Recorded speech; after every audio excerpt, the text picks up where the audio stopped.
Merci Bernard et merci à tous d'être si nombreux pour réclamer la dissolution du groupuscule extrémiste des Femen, l'abrogation du statut de réfugié politique et, je vais y venir dans un instant, la conversion d'Ina Shevchenko, parce que nous sommes là aussi pour ça. Je dois vous parler aujourd'hui de la haine antichrétienne du groupuscule dirigé par Ina Shevchenko. Je le fais évidemment en tant que directeur de l'Observatoire de la christianophobie, dirige du point de vue réactionnel avec beaucoup de talent mes amis sur le podium, Daniel et Vivien. Je voudrais d'abord constater que cette haine antichrétienne, ça n'est pas un fantasme de notre part. C'est une réalité. Systématiquement, les Femen ciblent les lieux sacrés des chrétiens. On a parlé du Vatican, on a parlé de la Madeleine, on a parlé de Notre-Dame.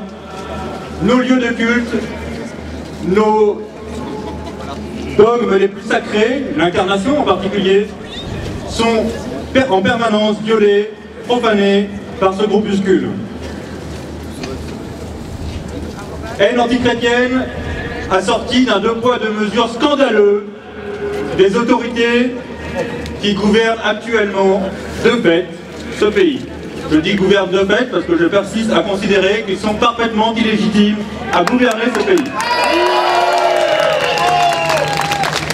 Deux poids deux mesures des dirigeants de ce pays et deux poids deux mesures également, mais même, j'allais dire, deux poids mille mesures du groupuscule des Femen qui donne de temps en temps un peu d'anti-islamisme et beaucoup d'antichristianisme. Et en France, en tout cas, ils ne font que dans l'antichristianisme. Et donc, nous sommes fondés à exiger que les droits des chrétiens soient respectés dans ce pays. C'est d'autant plus paradoxal que le christianisme, vous le savez très bien mes chers amis, est la religion qui a appris à la civilisation occidentale la dignité de la femme. C'est absurde d'être féministe et anticatholique. Ça n'a pas le sens commun. Je ne suis pas sûr d'ailleurs que Mme Shevchenko ait beaucoup de sens commun, mais en tout cas c'est absurde d'être féministe et anticatholique. En réalité, nous le savons tous, chers amis, ça n'est pas du féminisme, ça n'est pas la défense de la dignité de la femme, c'est de la haine.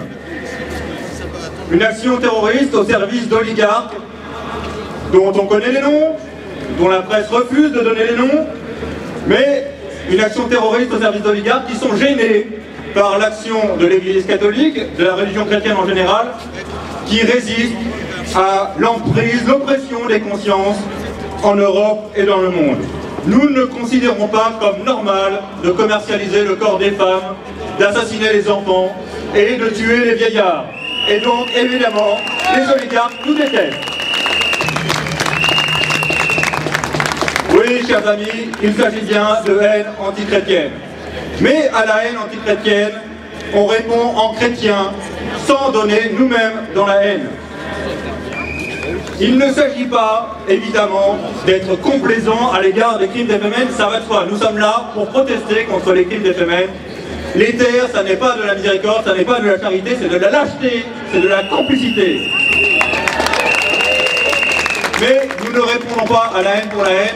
Nous appelons tous ceux qui sont ici et tous nos amis en France, partout dans le monde, à prier pour la conversion des Femen et d'Ina Shevchenko pour commencer. Ça n'est pas une fleur de rhétorique. Je vous rappelle qu'il y a bientôt 40 ans, la dame qui a permis malheureusement l'introduction de l'avortement aux États-Unis, Jane Roe, depuis, elle s'est convertie au catholicisme et c'est une des égéries du mouvement pro-vie. Elle est de notre côté maintenant. Il est tout à fait possible, c'est souhaitable, Dieu peut ça. Il est tout à fait possible que Mme Shevchenko nous rejoigne. Et bien dans ces cas-là, je lui dirai bienvenue au club et elle constatera que nous sommes de bien meilleurs camarades de combat que les oligarques qui la manipulent.